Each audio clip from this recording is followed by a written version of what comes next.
तो Israel Hamas युद्ध का आज 18वां दिन है। युद्ध को लेकर हर दिन बुरी खबरों के बीच कल देर रात एक राहत की खबर आई कि हमास दोहरी नागरिकता वाले 50 बंधकों को रिहा करने के लिए तैयार हो गया है। इसके लिए रेड क्रॉस की टीम उस जगह के लिए भी रवाना हो गई जहां बंधकों को रिहा किया जाएगा।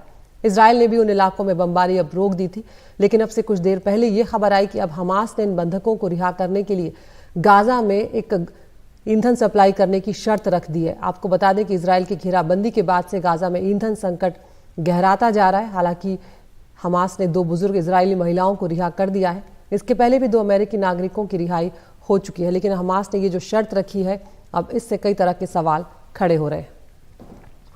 रुक कर रहे हैं हमारे सहयोगी उमाशंकर सिंह का, जो इस पर लगातार नजर बनाए हुए हैं। उमा, अब यहाँ पर एक तरफ 50 जो दोहरी नागरिकता वाले लोग हैं उनकी रिहाई का मामला आया, एक उम्मीद की किरण, लेकिन ये जो शर्त हमास की तरफ से रखी गई है, इसने अब कह सकते हैं कि मामला फंसा दिया है। जी बिल्कुल, देखिए जो इजराइल के प्रधानमंत्री हैं उनके ऑफिस की तरफ से साफ तौर पे ये कह दिया गया है कि चाहे बंधकों को रिहा कर भी दे हमास, तो भी ईंधन की जो सप्लाई है वो नहीं जाएगी।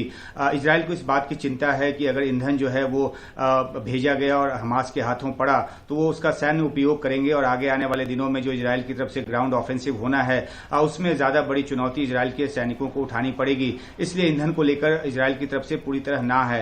हालांकि जो 3 खेप अभी तक पहुंचा है, जिसमें कि 54 ट्रक पहुंचे, उसमें कुछ ईंधन के जो टैंकर्स थे वो भी नजर आए थे। और वो क्योंकि हॉस्पिटल्स को वहां बहुत जरूरत है, वहां पे शरणार्थी जो शिविर हैं वहां पर जो पावर की जरूरत है, तो इन सब वजहों से ईंधन की एक छोटी सी खेप जरूर गई। लेकिन इसके बाद ही इजराइल की तरफ से यह भी बयान आ गया कि जो राफा चेक पोस्ट है वहां से जो कुछ भी सप्लाई जाएगी, जो कुछ भी मदद की सामग्री जाएगी, वो बिना इजराइल की निगरानी के नहीं जाएगी। तो ये माना जा रहा है कि इजराइल जो है वो थोड़ा बहुत भी ईंधन जो है वो जाने देने के पक्ष में नहीं है, क्योंकि उसको पूरा अंदेशा है कि ईंधन का इस्तेमाल जो है हमास करेंगे।